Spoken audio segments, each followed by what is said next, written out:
will talk about how to fix or how to solve the problem of resolution on Capcut. To know how to fix or how to solve the problem of resolution on Capcut, you should just go to Settings.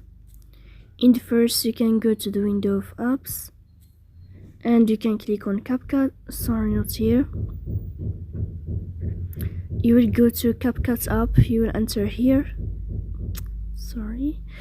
And then when you will click on Capcut app, then you can click on first stop and you can click OK. After that, you'll enter to the window of storage. Here you can click clear cache. Don't click clear data because that can cause the errors or can delete your account.